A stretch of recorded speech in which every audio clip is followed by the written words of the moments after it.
Hi friends, price Lord. எல்லாம் எப்படி இருக்கீங்க? நல்லா இருக்கலாம். ஓகே ஃப்ரெண்ட்ஸ், இன்னைக்கு ஆரோக்கியமான சட்டங்கள்ல 61வது சட்டம் ஃப்ரெண்ட்ஸ். என்ன சட்டம்னா பொறாமைகள் இருக்கக்கூடாது. இன்னொரு டைம் சொல்கிறேன் ஃப்ரெண்ட்ஸ், பொறாமைகள் இருக்கக்கூடாது. ஓகே ஃப்ரெண்ட்ஸ், நம்ம இப்போ இது போல் ஒரு குட்டி பாட்டு போட போகிறோம், ஒரு குட்டி வசனம் வாசிக்க போகிறோம், ஒரு குட்டி கருத்து பார்க்க போகிறோம் ஃப்ரெண்ட்ஸ். வாங்க ஃப்ரெண்ட்ஸ், நம்ம எல்லாம் சேர்ந்து நம்ம பாடலாம் ஃப்ரெண்ட்ஸ். என் குற்றங்கள் நீர் மனதில் கொண்டால் நிலை நிற்க முடியாதையா. என் குற்றங்கள் நீர் மனதில் கொண்டால் நிலை நிற்க முடியாதையா. மன்னிப்பு தருபவரே, உம்மைத்தான் தேடுகிறேன். மன்னிப்பு தருபவரே, உம்மைத்தான் தேடுகிறேன்.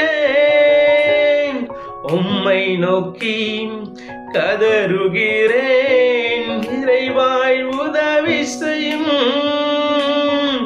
உம்மை நோக்கி கதறுகிறேன், இறைவாய் உதவி செய்யும். தூபம் போல் என் ஜெபங்கள் ஏற்றுக்கொள்ளுமையா.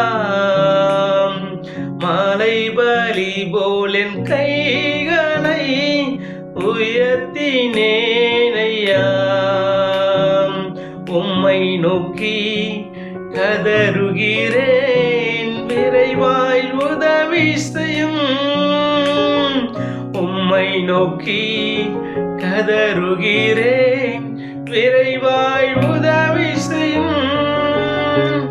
ஓகே ஃப்ரெண்ட்ஸ், ஒரு குட்டி பாட்டு பாடிட்டோம், ஒரு குட்டி வசனம் வாசிக்க போறோம் ஃப்ரெண்ட்ஸ். ஆதியாகமம் 4வது அதிகாரம் 5வது வசனம் ஃப்ரெண்ட்ஸ். என்ன வசனம்னா, காயினையும் அவன் காணிக்கையும் அவர் அங்கீகரிக்கவில்லை. அப்போது காயினுக்கு மிகவும் எரிச்சல் உண்டாகி அவன் முகநாடி வேறுபட்டது. இன்னொரு டைம் வாசிக்கலாம் ஃப்ரெண்ட்ஸ், இன்னொரு டைம் வாசிக்கிறேன்.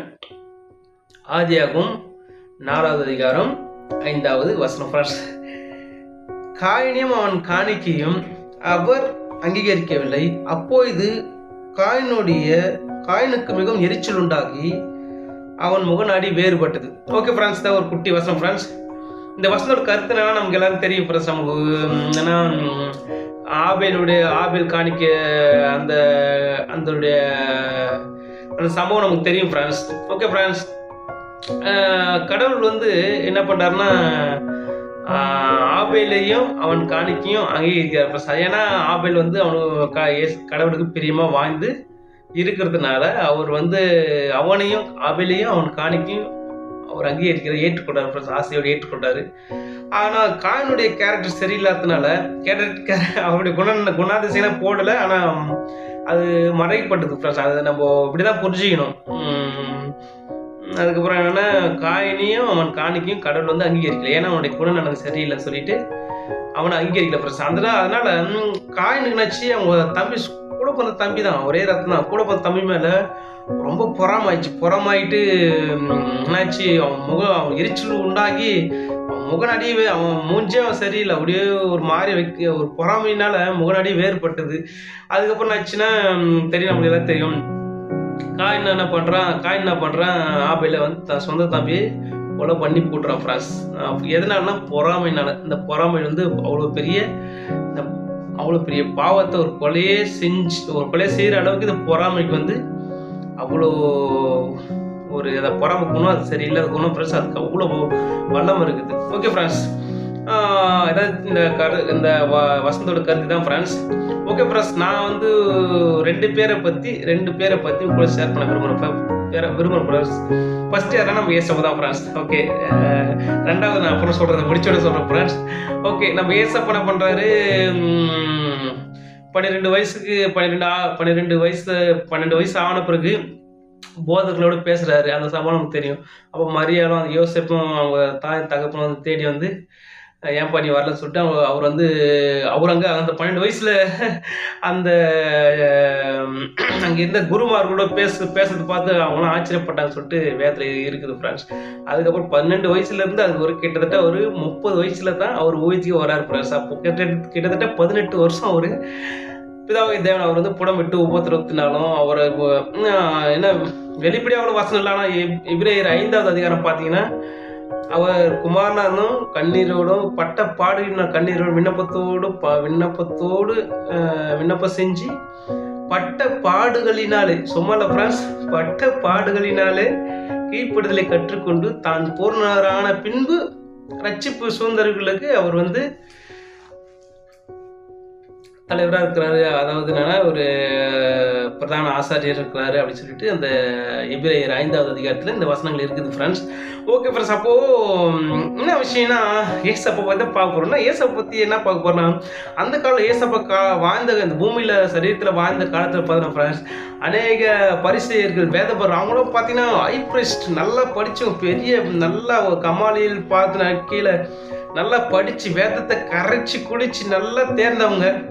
அவங்க வந்து கிட்டத்தட்ட இந்த நல்லா படித்து வேதத்தை படித்து தேர்ந்தவங்க உயர்ந்த ஜாதி உயர்ந்த குலம் அப்படின்னு சொல்லிட்டு அப்படி இருக்கிறாங்க ஃப்ரெண்ட்ஸ். அந்த டைமில் ஏசப்பா பார்த்தீங்கன்னா சாதாரண தச்சனுடைய மகனாக ஒரு 30 வயசில் அவர் வெளியே போகிறார் ஃப்ரெண்ட்ஸ். அவர் வந்து என்ன பண்ணுறாரு கடவுளுடைய ராஜ்யத்தை பற்றி பிரசங்கிக்கிறார். எல்லாரும் மனம் திரும்புங்க, பரவ ராஜ்யம் சமமாக இருக்குது, பாவத்தை விட்டு மனம் திரும்புங்க அப்படின்னு சொல்லிட்டு ஏசப்பா வந்து பிரசங்கம் பண்ணுறாரு. பிரசங்கம் பண்ணும்போது பார்த்தீங்கன்னா அநேகர் இருளில் உள்ள ஜனங்கள் பெரிய வெளிச்சத்தை கண்டாருன்னு சொல்லிட்டு இந்த வேதத்தில் வாசிக்கிற ஃப்ரெண்ட்ஸ்.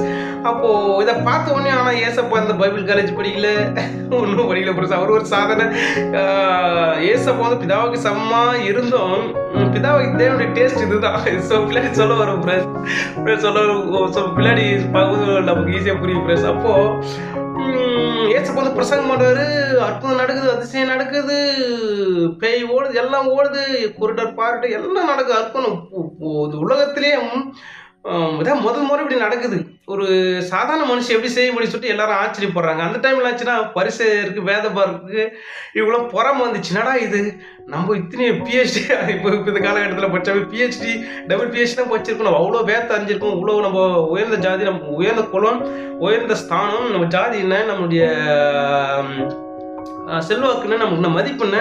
அப்போது நம்மளை வந்து நம்ம பக்கம் இந்த ஜனங்கள் நம்ம சொல்கிறது கேட்க முடியாங்க. எல்லாரும் யாரும் தச்சனை பையன் யாரோ ஏசுன்னு ஒருத்தர் வந்துட்டாரு, அவர் சொல்கிறது பார்த்துருக்கு லட்சக்கணக்கான எவ்வளோ மக்கள் வந்து அவரை பின்பற்றுறாங்க அப்படின்னு சொல்லிட்டு ஏசப்பா மேலே சொந்த ஜனங்களே பொறாமப்பட்டு இன்னும் அந்த பொறாமை நிமித்தம் அவர் கொலை செய்கிற ஏசப்பா கொலை செஞ்சு போடுற நிலைமைக்கு அவங்க வந்து பிளான் பண்ணுறாங்க, அவங்க திட்டம் தீட்டுறாங்க ஃப்ரெண்ட்ஸ். அந்த டைமில் பார்த்தீங்கன்னா ஏசப்பா அநேக ஜனங்க பின்பற்றுறாங்க. அப்போது இந்த உலகத்தில் பார்த்தீங்கன்னா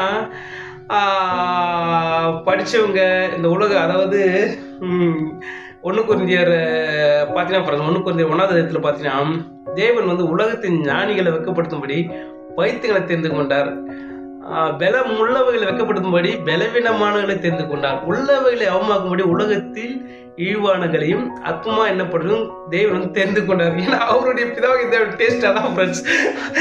ஆனால் அவங்க நினைச்சாங்க, அந்த பரிசேயராக நினைச்சாங்க நம்ம பெரிய ஆயராக இருக்கிறோம், நம்ம பரிசேயராக இருக்கிறோம், நம்ம வேத பார்க்கராக இருக்கிறோம், நம்ம இவ்வளோ பெரிய ஆளாக இருக்கிறோம், இவ்வளோ கரைச்சி குடிச்சு இவ்வளோ படித்து நம்ம இந்த ஸ்தானத்துக்கு இருக்கிறோம், நம்ம பின்னாடி ஜனங்கள் வந்து கேட்கல, நம்ம சொல்கிறது கேட்கல, நம்ம ஒன்றும் நடக்கலாம்னா அந்த யாரும் தச்சனுடைய மகன் இயேசுன்னு வந்து அப்போ செய்கிற அதிசயம் செய்கிறாரு, என்னென்னவோ செய்கிறாரு, அவர் பின்னாடி அப்புறம் பரிசேயர் சொல்கிறாங்க, பொறாமப்பட்டு என்ன பண்ணுறாங்க, உலகமே அவர் பின்னாடி போயிது அப்படின்னு சொல்லிட்டுலாம் அவங்க பொறாமப்பட்டு அவர் கொலை செய்யும்படி அவங்க தேடுறாங்க ஃப்ரெண்ட்ஸ். ஆனால் இந்த காலகட்டத்தில் அதே போல் தான் ஃப்ரெண்ட்ஸ் நம்ம பார்த்தீங்கன்னா நல்லா பைபிள் காலேஜ் படிச்சிருப்பாங்க, நல்லா ரெவரண்ட் டாக்டரேட்லாம் பைபிள் தியாலஜியில் வந்து டாக்டரேட்லாம் முடிச்சிருப்பாங்க, முடிச்சுட்டு பெரிய பெரிய ஒரு போஸ்டிங் இருப்பாங்க. ஆனால் பிதாவாகிய தேவன் வந்து ஞானியாக இருக்கிற அவன் தெரிந்து கொள்ள ஃப்ரெண்ட்ஸ். பிதாவாகிய தேவன் வந்து உலகத்தில் இதெல்லாம் பைத்தியமாக சுற்றி இந்த ரோட்டில் இதெல்லாம் இல்லை, ஒன்றுமே இல்லையோ அதை வந்து பிதாவாகிய தேவன் தெரிந்து கொண்டு அதன் மூலியமாக என்ன பண்ணுறாரு, பிரசங்கம் பண்ணி அதன் மூலியமாக ஆண்டோடைய ராஜ்யத்தை தெரியப்படுத்தி பிதாவாகிய தேவன் அவர்களை வந்து ஞானிகளை வெட்கப்படுத்தி இந்த பைத்தியத்தெல்லாம் ஆண்டவர் என்ன பண்ணுறாரு, பெரிய அளவு அவருடைய ராஜ்யத்தை நிமித்தம் பயன்படுத்தி இவங்க படித்தவங்களாம் இவங்க இந்த பைத்தியங்காட்ட வந்து ஜெபம் பண்ணும்படி, பைத்தியத்தை பின்பற்றும்படி, பைத்தியக்காரங்களா இருக்கிற ஒவ்வொருவரையும் வேதம் வந்து வேத வசனத்தெல்லாம் பிதாவிதனை உருவாக்கி ஞானியாக்கி ஞானிகளை வைக்கப்படுத்தும்படி பைத்தியங்களை தெரிந்து கொண்டு பைத்தியத்தை மூலயமா ஞானிகளை ஆஸ்வதிக்கிறாரு, ஞானிகளை ரசிக்கிறாரு ஃப்ரெண்ட்ஸ். தான் ஃப்ரெண்ட்ஸ் இன்னைக்கு தாட்ஸ் ஃப்ரெண்ட்ஸ். அது என்னன்னா, அப்போ அந்த ஜனங்க பொறாமப்பட்டு என்ன பண்ணுறாங்க, ஏசப்பாவை கொலையே அது என்னென்னவோ போய்க்காங்களாம் போட்டு கொலையே நம்ம அவங்க பரிசையெல்லாம் சேர்ந்து பரிசைய அதுக்கப்புறம் பார்த்தீங்கன்னா வேதபரெலாம் சேர்ந்து கொலை செய்கிறாங்க ஃப்ரெண்ட்ஸ். கொலை செஞ்சு அவர் ஏசப்போ 3ஆம் நாள் ஒரு எழுந்து வந்துடுறாரு. Okay friends. அவர் வந்து ஒரு 40 நாள் வந்து தரிசனம் தந்து சீசரில் பலப்படுத்தி அவர் பர்வத்துக்கு எடுத்துக்கொள்கிற ஃப்ரெண்ட்ஸ். அவர் பர்வத்துக்கு போயிடுறாரு. இதுதான் வந்து ஃபஸ்ட்டு ஃப்ரெண்ட்ஸ். ஃபஸ்ட்டு ஏசாவை பற்றி இதான் ஃப்ரெண்ட்ஸ். அப்போது இந்த உலகத்தில் பார்த்தீங்கன்னா நம்ம நான் தான் படித்து படித்து காரு பங்களா வீடு அந்தஸ்து ஆஸ்தி ஜாதி பெருமை பட்டம் பதவி என்னதான் பிஎம் சிஎம் யாராக இருந்தாலும் கடவுளுடைய பார்வையில் அவங்க பைத்தியக்காரங்க ஃப்ரெண்ட்ஸ். அதாவது உலகத்தின் ஞானம் கடவுளுக்கு முன்பாக பைத்தியமாக இருக்குது அப்படின்னு சொல்லிட்டு வேதத்தில் 1 இருக்குது ஃப்ரெண்ட்ஸ். 1 இருக்குது. அப்புறம் ஃப்ரெண்ட்ஸ் என்னாச்சுன்னா, இது இப்படி இவங்க அவங்க அந்த காலகட்டத்தில் பொறாமப்பட்டு ஏசப்பா கொலை செஞ்ச மாதிரி இந்த காலகட்டத்தில் ஃப்ரெண்ட்ஸ் நான் என்ன சொன்ன மாதிரி படித்து டாக்டரேட் முடிச்சு நல்லா காரு பங்களா அந்த நல்லா சேஃப்டின் உபதேசக்காரர் இருப்பார். நல்லா ஆடி காரு பென்ஸு காரு. அப்புறம் ஒரு சர்ச்சில் ஃப்ரெண்ட்ஸ் 100 பேர் ஒரு மேய்ப்பனுக்கு 100 ஆடுகள் தான் வேதத்தில் வாசிக்குது. ஒரு 100 பேர் ஒரு சர்ச் இருந்தாவே அவங்கள விசாரிக்கிறதுக்கு கொஞ்சம் கஷ்டம் ஃப்ரெண்ட்ஸ்.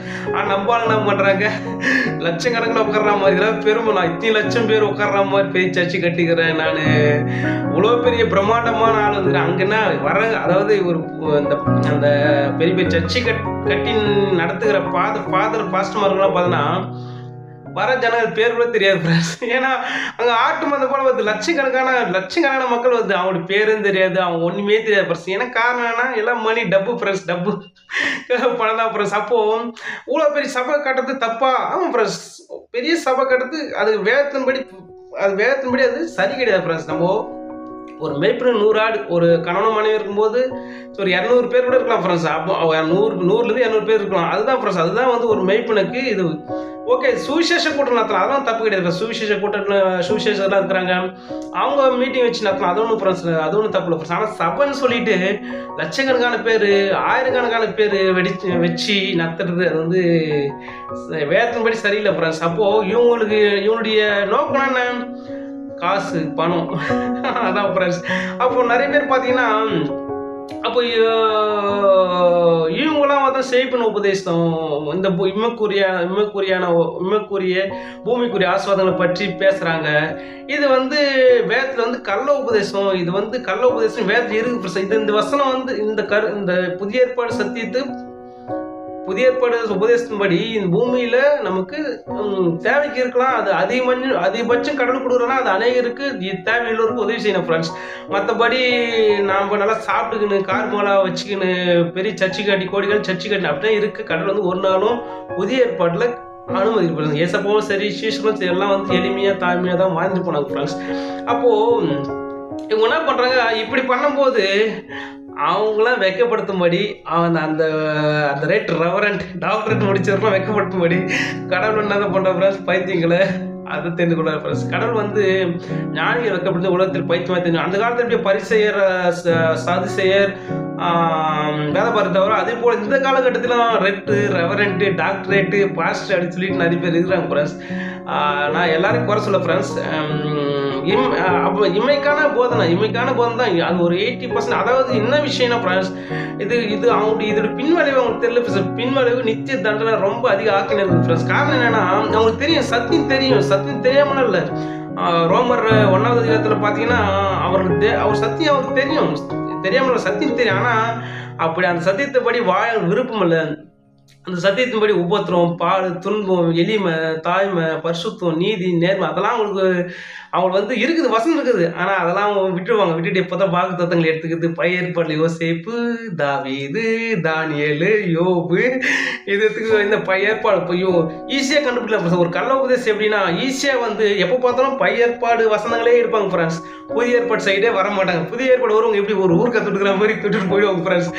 இவங்க தான் அந்த காலகட்டத்தில் வாழ்ந்த பரிசெயர் ஊழியர்கள் அதுக்கு வரும்போது இவங்க ஃப்ரெண்ட்ஸ். ஆனால் நம்ம உண்மையான கர்த்தருடைய பிள்ளைகள் வந்து இருக்கிறாங்க ஃப்ரெண்ட்ஸ், ஒரு சிலர் தான் இருக்கிறாங்க. கிட்டத்தட்ட ஒரு 70% கள்ள உபதேசம் தான் இருக்கிறாங்க. ஒரு 30% கர்த்தருடைய கடவுளுடைய ஊழியக்காரங்க இருக்காங்க ஃபர்ஸ்ட். இவங்க பார்த்தோன்னா இவங்களுக்கு வந்து அந்த அளவுக்கு படிப்பறிவு இருக்காது, ஞானம் இருக்காது, அறிவு இருக்காது. ஆனால் என்ன பண்ணுறவங்க சத்தியத்தை படி போதிப்பாங்க, சத்தியத்தின்படி வாழ்வாங்க ஃப்ரெண்ட்ஸ். அவங்க வாழ்வாங்க, வாழ்ந்து அவங்க போதிப்பாங்க ஃப்ரெண்ட்ஸ். இதனால என்னாச்சுன்னா ஃப்ரெண்ட்ஸ்